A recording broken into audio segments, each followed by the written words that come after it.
I wasn't sure what I was even doing here, standing in the corner of the hotel lobby with my hands shoved deep into my jacket pockets. My girlfriend was late, again, and I was starting to wonder if I should have just gone home. That's when her sister appeared, the one who wasn't my girlfriend, the one who actually made me feel like my own heartbeat was too loud in my chest. "I'm glad you're here," she said, almost in passing, but the way she said it made me stop breathing for a second. She had that kind of voice that sounds casual, but somehow it lands heavy, like it's measured to shake something loose inside you. Her brown hair was tied back in a loose knot, a few strands rebelliously brushing her temples, and her eyes were sharp, intelligent, watching me more than she needed to. The lobby was empty except for the low hum of the elevators and a janitor wheeling a cart down the far hallway. The late afternoon light spilled through the tall windows, making dust motes dance like they were trying to choreograph a scene just for us. I shifted my weight awkwardly, trying not to stare, failing entirely. She caught me anyway. "You look cold," she said. She didn't touch me, didn't have to. Just saying it made me aware of my shivering hands and the tightness in my shoulders. Yeah. I mumbled, suddenly aware that the words sounded thinner than I meant. She smiled, a small, knowing curve of her lips, and for a moment I thought she might laugh at me, but she didn't. She just tilted her head slightly, as if inviting me into a quiet, unspoken conversation that didn't need words. I could feel it in that brief pause between us, the awkward stretch of time where I wasn't supposed to do anything except exist in the same air she was in. Her presence was somehow both grounding and destabilizing. I didn't understand it, and I didn't want to. Then she moved a little closer to the reception desk, picking up a pen someone had left behind, her fingers brushing over the surface like she was conducting some invisible ritual. I watched, and somehow the ordinary act of reaching for a pen became hypnotic. My eyes followed every subtle movement, every tilt of her head, every flicker of expression that made her look less like someone I knew and more like a puzzle I was desperate to solve. The elevator chimed again, and she glanced up, just for a heartbeat, her gaze meeting mine before she looked away. My stomach flipped. Something in that fleeting eye contact made me realize I was noticing her in ways I shouldn't be noticing anyone, especially someone who wasn't supposed to matter this much. She spoke again, this time about the weather or the elevator or something mundane. I barely registered the words, but I caught the way her voice softened just slightly when she smiled, and that small inflection dug under my skin. Then my girlfriend arrived, and the spell broke. The sister stepped back, gave me one more look, a glance that lingered longer than polite, and suddenly I was aware of every inch of my own body, every quickened heartbeat, every thought I couldn't stop. I kept thinking about that moment even as we walked away. Even now, I can't shake the memory of her small, deliberate act of kindness. The way she made me feel seen without trying. The way a simple, "I'm glad you're here," could land like it had been waiting for me all along. And somehow, I knew I wouldn't forget it. Not ever. I didn't mean to stay late. But somehow I ended up in the quiet back office, helping her sort through a stack of invoices she'd been putting off. The fluorescent lights buzzed softly overhead, and the faint smell of coffee hung in the air, mixing with the faint scent of her perfume, something earthy, subtle, and strangely familiar. She moved around the room with a sort of careful precision, folding papers, tapping pens, and occasionally pausing as if she couldn't decide what to do next. I watched her from across the desk, pretending to sort receipts, but every so often my eyes drifted to the little details. The faint curve of her fingers when she picked up a sheet of paper, the slight crease of worry between her brows, the way her hair fell over one shoulder and refused to stay tamed. "I'm sorry," she said abruptly, breaking the quiet. "I didn't mean to make you do all this." Her voice was soft, almost too soft, and there was a hesitation that made it sound like more than just an apology. "It's fine," I said quickly, though the words felt hollow. I wanted to tell her it wasn't fine, that being here with her, just watching her, was something I couldn't name. She let out a small sigh, and for a moment her posture slackened, a brief crack in the confident armor she always seemed to wear. I noticed the faint shadow under her eyes, the tired set of her shoulders. I wanted to reach out, but I didn't. I wasn't sure she'd let me. "You always notice everything, don't you?" she said, not looking at me, her voice carrying a mixture of amusement and resignation. I shrugged, pretending to adjust a stack of papers. "I notice what matters." She laughed then, a quiet, short laugh that didn't fill the room but left an echo in my chest. It was sudden, unexpected, and for a moment I felt like I'd been allowed inside a private corner of her world, one she usually kept locked. We worked in silence after that, the room shrinking around us until it felt like the world outside didn't exist. I found myself leaning just a little closer, my attention uncomfortably focused on her small movements. The way her fingers brushed her hair back, the faint tilt of her head when she concentrated, the way she occasionally bit her lip when she paused too long over a document. At one point, she dropped a pen. I bent to pick it up, and our hands brushed for a fraction of a second. She froze, just slightly, and I swear I could feel her pulse in her fingertips. I held the pen out to her, and she took it, her fingers lingering over mine far longer than necessary. "Thanks," she whispered, almost as if she hadn't meant to say it aloud. Her eyes met mine, guarded, but not completely closed off. I didn't speak. I didn't need to. In that brief, charged moment, the room was suddenly smaller, warmer, and the quiet between us heavier with things left unsaid. And I couldn't stop thinking about that brush of hands, the way her laugh stayed in my ears, the way she had let herself be just human, even for a second. Even for a second, she had let me in. The rain came down in sheets that night, drumming against the tall windows of the office like it was trying to punctuate the tension in the room. She and I had stayed behind to finish a report no one else wanted to touch. The fluorescent lights cast long shadows, and the soft hiss of the radiator was the only sound besides the storm outside. We sat side by side at the same desk, our knees almost brushing, and I couldn't tell if she noticed. Her hair smelled faintly of the coffee she'd finished hours ago, and her scarf had slipped a little, exposing the nape of her neck. I caught myself staring, heart hammering, and quickly looked back at the screen, pretending my fingers were typing when really I was counting the quiet inches between us. "You know," she said softly, her eyes not on me but on the report, "I don't usually ask for help like this." Her voice carried a vulnerability that made my chest ache. Vulnerability she didn't usually allow anyone to see. I swallowed and nodded. I don't mind." She glanced at me then, and for a moment I thought she might say something more, something honest, something dangerous. But she didn't. Instead, she shifted in her chair, just enough that our arms brushed lightly. I felt a spark, electric and sudden, and I had to remind myself to breathe. A sudden ping from her phone made both of us jump. She picked it up quickly, and I saw the name flash across the screen. Jason. Her ex. My heart sank in a way I hadn't expected, and I had to resist the urge to ask, to say something that might reveal how much I noticed everything about her. "Just a friend," she muttered, closing the screen and tucking it back into her bag. Her smile didn't quite reach her eyes, and I knew she was trying to mask something. Embarrassment, frustration, maybe regret. We returned to our work in silence. The rain grew heavier, the room dimmer, the small space between us smaller with every shared glance, every accidental touch as she passed me a sheet of paper. My hand hovered too long near hers when I handed it back, and I swear I could feel her hesitation, the way she didn't pull away fast enough. "Almost done," she murmured, brushing a stray lock of hair from her face. I wanted to reach up, tuck it behind her ear properly, but I didn't. I froze, remembering the line we weren't supposed to cross.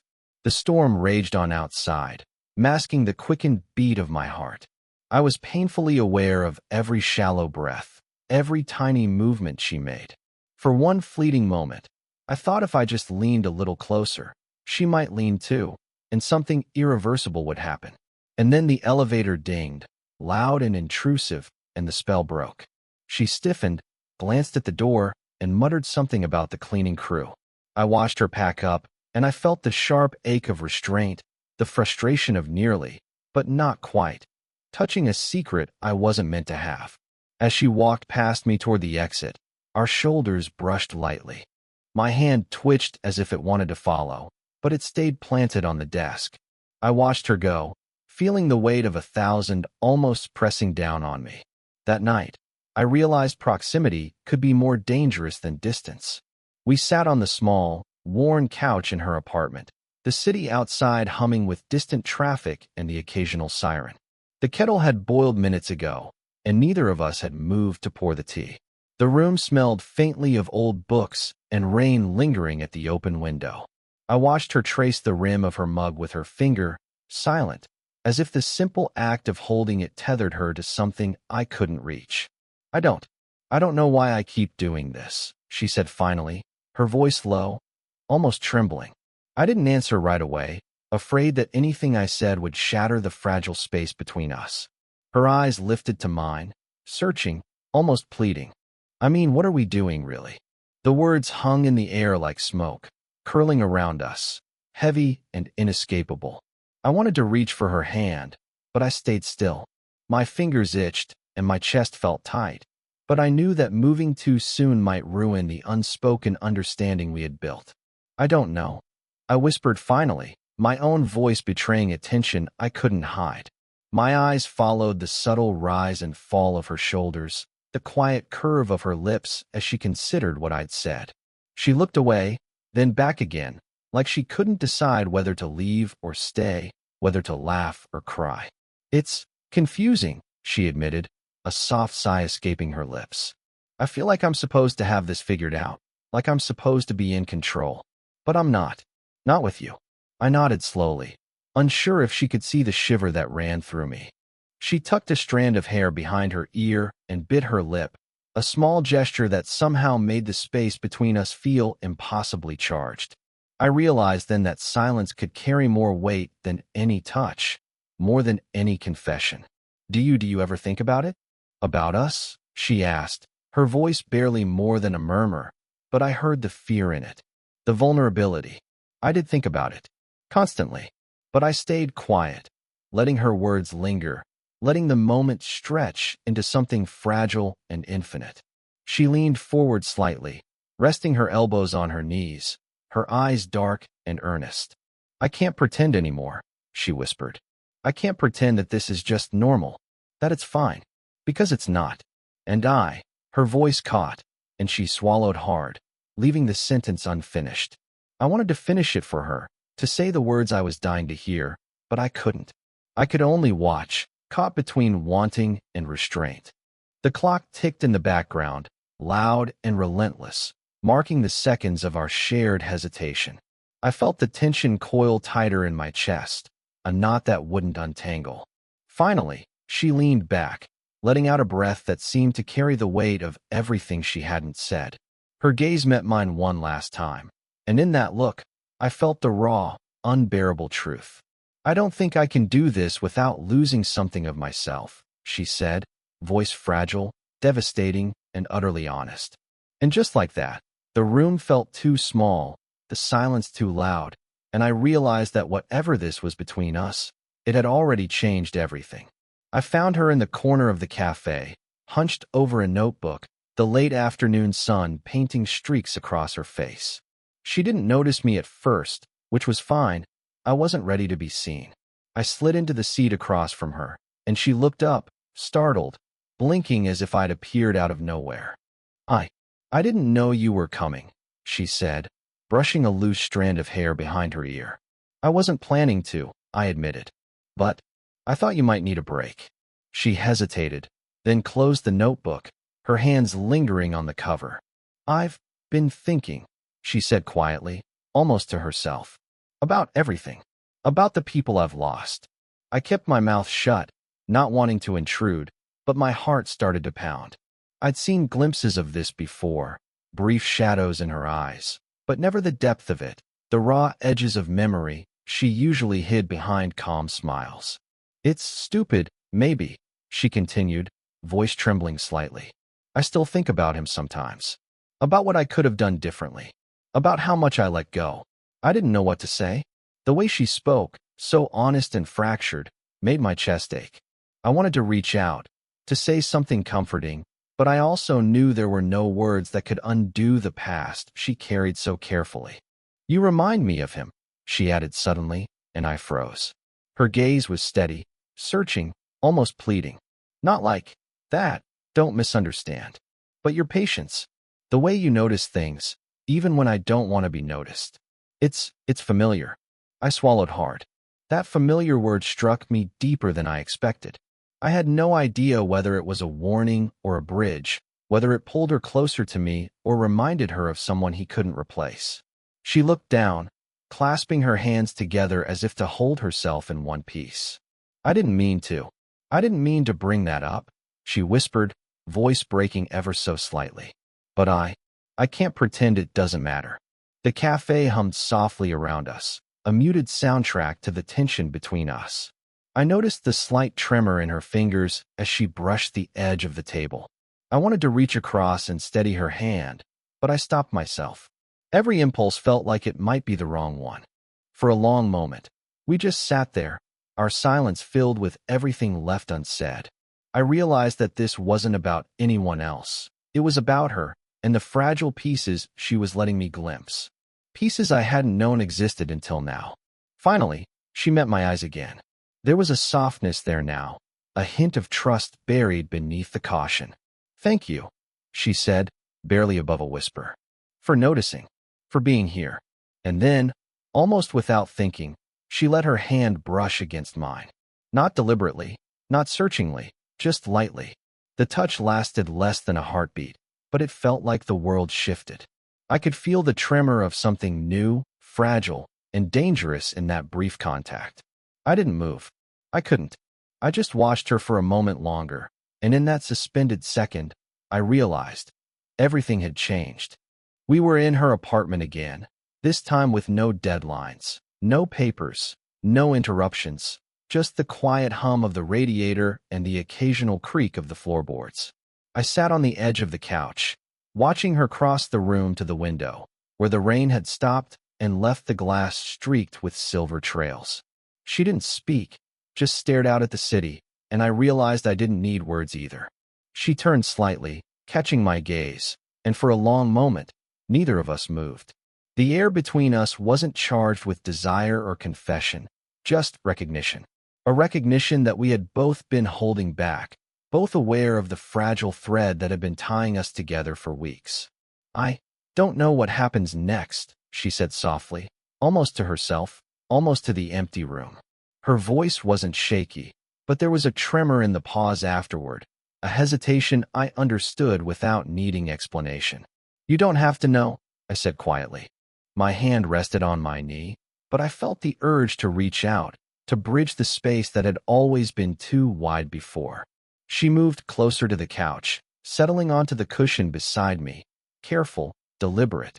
We sat there, side by side, not touching at first, letting the silence fold around us. There was no rush, no performance, just two people finally letting themselves be present in the same space. Her hand hovered near mine for a moment, and I noticed the subtle tightening of her fingers, the almost imperceptible pause before she let them fall naturally. Then, gently, our hands met, not with fanfare or urgency, just fitting together like they had always been meant to, slowly, hesitantly. I felt her lean slightly toward me, just enough that the warmth of her shoulder brushed mine. Not a declaration, not a promise, just the quiet acknowledgement that we had arrived somewhere unavoidable, somewhere real. We didn't speak for a while. The silence wasn't heavy. It was comforting, the kind that only comes after long hesitation and careful understanding.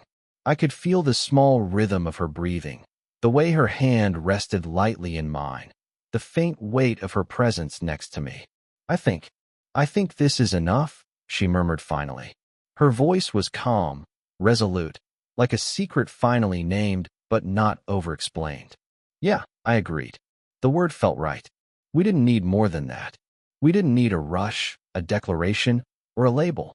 Everything that had been building, the tension, the hesitation, the unspoken moments, had brought us here, to this quiet, shared understanding.